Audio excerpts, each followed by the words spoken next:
Good afternoon, morning, evening, whatever you're watching this, and welcome to another Coach's Notes video. So this will be for the week of June the 7th to the 12th. All right, so we finally get to start our press cycle. This past Monday was Murph, so we couldn't do a press cycle. We're gonna start the press cycle this Monday, and then Thursday we'll continue our deadlift cycle. So for the press cycle, we're gonna do two presses. We're gonna do push press, and we're gonna do split jerk. I know when you hear press cycle, you probably think strict press, but with doing a deadlift cycle, I don't want to go just arm strength and then just strict presses. I want to work more of a CrossFit-y style to it. So we're going to work push presses and split jerks for the next weeks. And that will help us with our next cycle, which will most likely be front squats and cleans, so that we can put together a new clean and jerk 1 rep max if we work through this press cycle. So we're going to do push presses and we're going to do split jerks. So you're going to have 10 minutes to find a 3 rep max push press and then 10 minutes to find a 1 rep max split jerk. So you should not need to warm up the split jerk after you do the 3 push presses. Your shoulders and your legs should be warm. This would be more just finding a new one. So we'll need to warm up for the push press and work technique through push press and split jerk. So why a 3 rep max? Well, we can do 1 rep maxes, but they're usually dependent upon a good day, a bad day, how a cycle went, how a cycle didn't go. And so this way, doing a 1 rep max deadlift, a 1 rep max split jerk, and a 3 rep max push press, people will most likely, every single person will PR this push press, it being a 3 rep max. Plus it's also a good indicator of how well you can move a barbell and how many reps you can do under load. So it's a little bit of a different test. Also, most likely 90% of people are gonna PR this one, and even if they don't PR a split jerk or deadlift, PRing their split jerk will probably due to technique and not strength. PRing the deadlift will be due to pure strength. So we've got kind of 3 things here. We've got a 4 rep movement. How well can I move a barbell? How many reps can I move it for? We've got a technique movement, and we've got that pure strength movement. So it should give us a wide range of people's abilities. And as I look at scores each week, I can kind of tell and tweak as we go. So you're gonna do, essentially you have 20 minutes to find your 3 rep max push press and your 1 rep max split jerk. After that, we're gonna do Fran. So we're gonna do, last time we did baseline twice, this time we're gonna do Fran twice, especially with this press cycle, seeing if those thrusters get any faster. So 21, 15, 9 of pull-ups and thrusters. The RX weights are 95, 65, but again, that can be scaled down to just a barbell. It could be scaled down to just air squats if people need it. No bands for this one. It takes too long to get in and out of bands. So do jumping pull-ups, do ring rows, do inverted rows, something that's easy to get in and out of, and they don't have to take time getting in and out of it because the time cap is only 9 minutes. So most people, I would say like Dre, Gina, Naja, the A team as some people call them, they're gonna get this done in probably 3 to 5, 6 minutes. I've done Fran RX before. I suck at pull-ups and it took me like 7 minutes. So as long as we scale appropriately, everyone should finish in under 8 minutes, I think, but I'm giving it an extra minute for a 9-minute time cap. So we're looking for big unbroken sets of thrusters, chipping away through those pull-ups. If you can do sets of pull-ups, do sets. If you can do sets of ring rows or sets of inverted rows, do sets. Try not to do singles of anything. Goal would be 2 sets in the 21, 2 sets in the 15, 1 set hammer it on the 9 for both thrusters and pull-ups. Accessory that day, we're gonna do 3 rounds of 10 calf raises. Those can be off of a plate or just standing. We're just kind of, after all those thrusters and all that extension off the floor with push press, split jerk, and the thrusters, we're just looking for a little bit of blood flow back to those calves. And then side hip airplanes. And what that'll look like, I'm gonna use this to kind of stable me. So I would do these probably on a rig or like against a wall, so it's a little bit more stable than this. But essentially you're gonna go down kind of into this nice like level airplane, as Yoga calls it. And then what we're gonna try to do is lift our hips up and then back down to the side. So do it again from this angle. If I can keep myself stable. So you're gonna lift up and then back down to the side. So we're just holding onto the rig. This is a little wobbly. Holding onto a rig or a wall is gonna be easier. Even maybe a door handle so that you've got something to grab onto. Or 2 things, if you're gonna hold on 2 things, it's gonna be a whole lot easier. And then just kind of lifting that hip up and then back down, trying just to rotate the hips and nothing else. All right, that's Monday. Tuesday, we're gonna do a workout called double bubble. All of my workouts this month are gonna be candy themed, just so you know ahead of time. It's fun, that's why I'm doing it. So every minute on the minute until you fail. The first minutes will be burpees. The RX is gonna be 8, RX plus will be 12, scale will be 6 burpees. So you'll do 6 burpees on the first minute, on the third minute, on the 5th minute, every single time. On the even or the other minutes, you're gonna do double dumbbell snatches, and you're gonna start with 4 and then add 1 each time.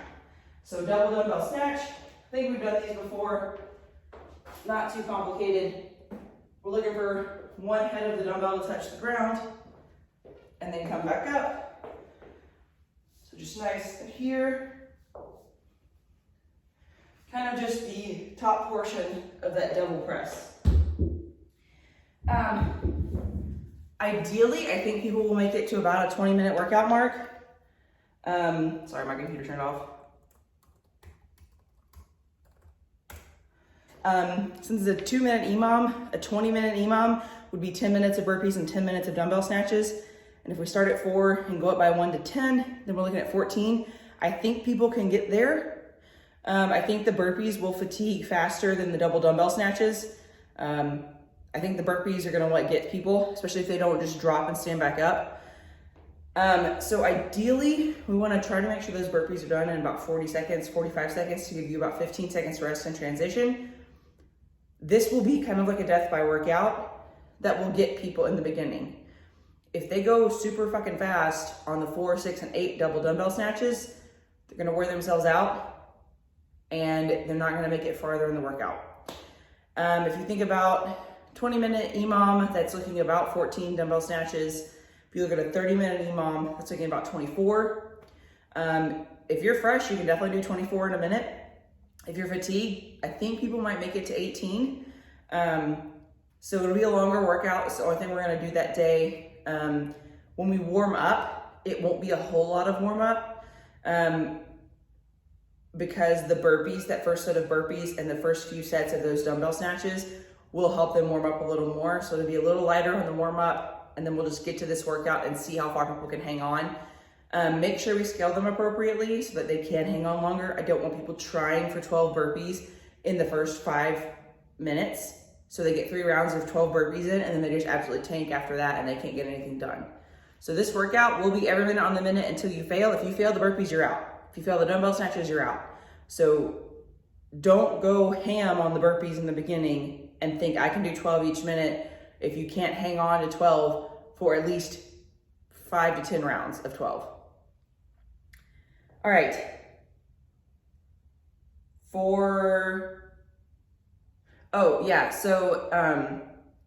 RX plus would be 12 burpees and a heavier dumbbells.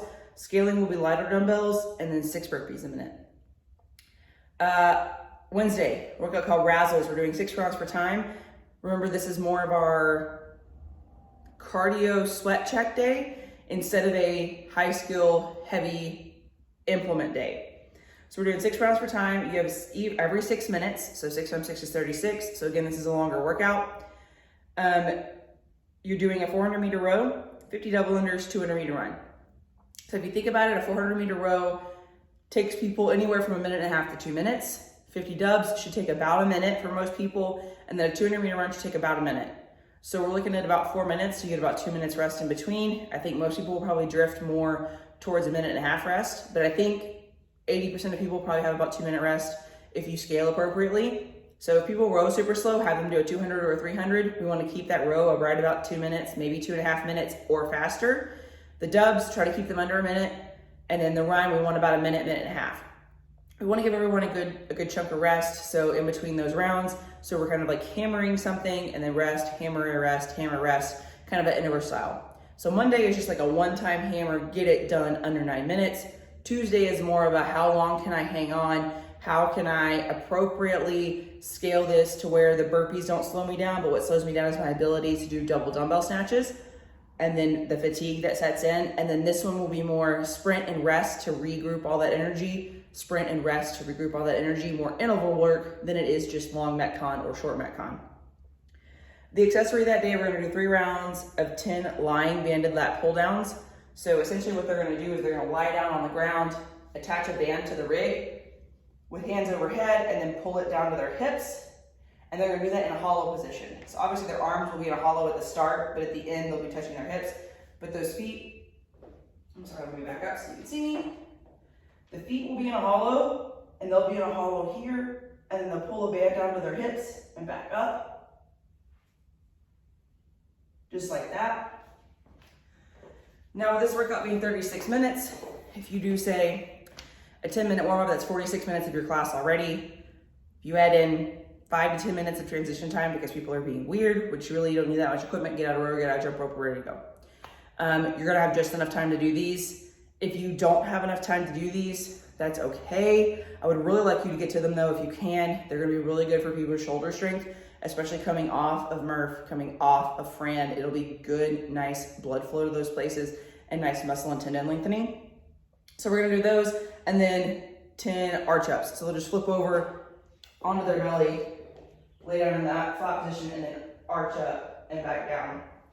I don't care about how high they get off the floor. We're just working those back muscles a little bit because everything we've done this week is kind of more either leg based or frontal plane based and not really those back muscles. All right, that's Wednesday. Thursday is our deadlift cycle week 2. So what we're gonna do is 6 sets of 4 reps at a 3-1, 3-1 tempo. So tempos will be written. It will be a little bit, I've changed that. It will be a lot bit confusing for a lot of people. But essentially when you write tempo, there's 4 parts to a movement, right? You've got the eccentric portion, the stop wherever you stop, the concentric portion, the lowering portion, and then the stop wherever you stop. So if I was doing a squat, it would be, I'm gonna stop here, concentric down at the bottom of my squat, I stop, eccentric back to the top. So essentially it just gives you the 4 parts of any movement. So if I was doing cleans, it would be 1 part clean to here and stop, 1 part lower to the floor and stop. So essentially it's 4 parts of every movement. Moving up, stopping, moving down, stopping. So for the deadlifts this week, we're gonna do 3 seconds up, 1 second hold, 3 seconds down, 1 second hold at the bottom. So what that would look like is, pretend my PVC has plates on it. I'm in the bottom of my deadlift, plates on the floor, 1 Mississippi. 1 Mississippi, 2 Mississippi, 3 Mississippi, 1 Mississippi. 1 Mississippi, 2 Mississippi, 3 Mississippi. 1 Mississippi. 1 Mississippi, 2 Mississippi, 3 Mississippi, 1 Mississippi. So there's no stopping.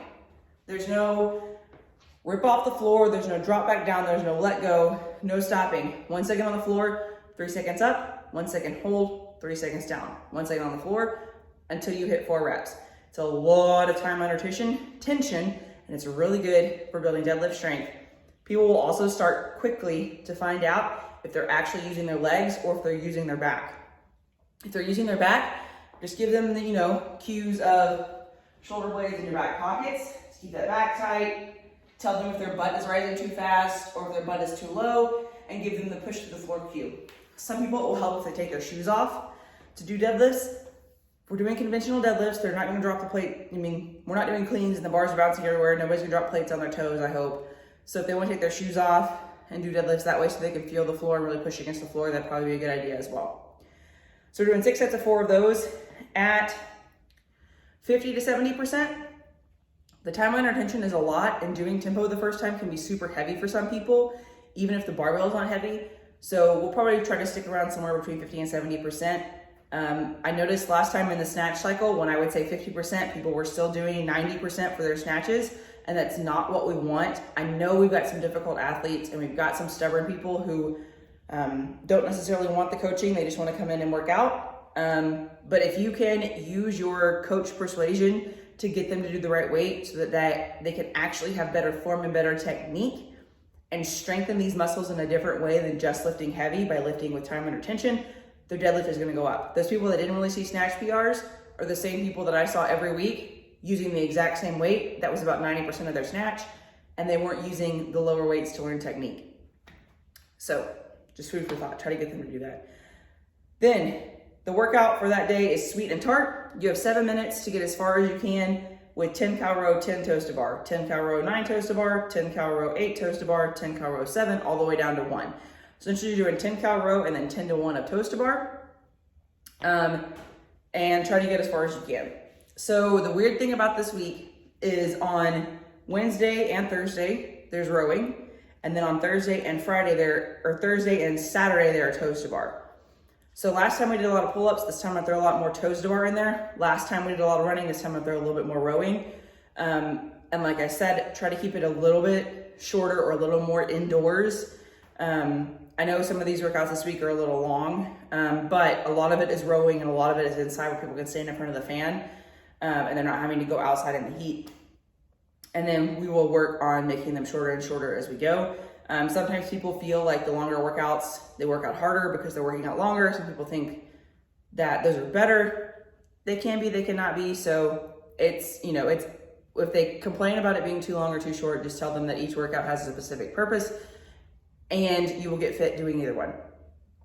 And that's Thursday. So Friday, we're doing a lifting complex. We're gonna do 1 clean into a front squat, into a shoulder overhead, into a front squat. So we haven't done a ton of squatting this week. We just came off the back squat cycle, so I'm giving the low legs a little time to get over, those quads get over squatting, those quads get over Murph. So you got thrusters in the beginning, pretty low rep, pretty lightweight with those thrusters. Now we're gonna go heavy with this squat cycle, or this squat complex for today. So we're gonna do clean, could be power or squat clean, into a front squat, into a shoulder to overhead. So strict press, push, jerk, split jerk, back down into a front squat.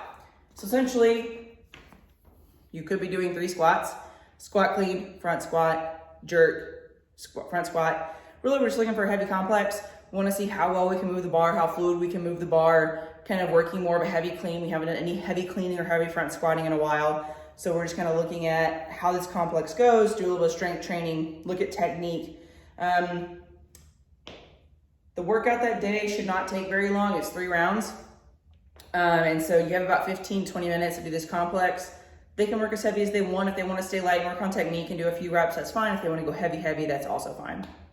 Just having a little fun with a barbell complex. Most people like moving barbells, so barbell complexes are fun for a lot of people. Then we're gonna do a workout called Whopper. It is 3 rounds. You're doing 15 power snatches and then 10 burpee box jump overs. So with this one, we want to be able to do at least 9 power snatches unbroken with the weight they're gonna choose. They do not have to do 9. So when you're coaching this, try to get them to pick a weight they know they can do 9 to 15 reps unbroken in the power snatch if they were forced to. But as we coach them through this, the best strategy for this would be to do 5s, right? 5 power snatches, put the bar down, 2-second rest, 5 power snatches, put the bar down, 2-second rest, 5 power snatches, put the bar down, 2-second rest. Then 10 burpee box jump overs would just be go through them. Do a burpee box jump over, do a burpee box jump over, burpee box jump over, just nice and smooth and steady. So what we don't want to happen is someone to pick the RX weight for these power snatches and then be doing singles and it take them 5 minutes to get through 15 power snatches. So get them, there won't be a weight written in. It will say, pick a weight where you can do 9 unbroken, 9 to 15 reps unbroken, even if that is not your strategy going into the workout. People might read that as, oh, well, I can pick whatever I want to, but we want to force them to pick a weight where they can do 9 unbroken so that they can do 5-5-5, or they can do 10 and 5, or they can do 9 and 6, and they're not doing singles. Because that's not the intent of the workout. The intent of the workout is 3 rounds fast for time. We want to move, we want a barbell cycle, we're not doing singles. Awesome. Saturday. So I don't know who's coaching Saturday the 12th, but I've got a workout written in. It is one of the Granite Games workouts that they're using for the semifinals. I thought it was a pretty cool workout, so I figured we could try it. It'll be all indoors. It is called Take 5. It is 3 rounds. You're doing 33 wall balls, 22 sit-ups, and 11 cleans. And then you go straight into 2 rounds where you're doing 22 toes to bar and 11 barbell step-ups. So I don't know if we're gonna continue doing Saturday classes, but that's actually a really good one. Even if someone who's never done stuff before can come and do that one. Wall balls are easy to teach someone. You squat with it, you throw with it. Sit-ups, most people have done sit-ups in their life before. Cleans, you've got people who are community WOD or newer and don't really know how to do cleans. Give them a dumbbell or a med ball and have them do dumbbell or med ball cleans instead of barbell. And then when it comes to the toes to bar, obviously you can do lying toes to bar where you're holding onto the rig, bring your toes to the rig. You can do knee raises. You could do V-ups or suitcase sit-ups. You could do tuck-ups if they needed to, or just more sit-ups. And then the barbell step-ups, it will either be front rack, back rack, however they would like to hold that barbell. And then if they had a dumbbell or a med ball for the cleans, they'll hold those to do step-ups.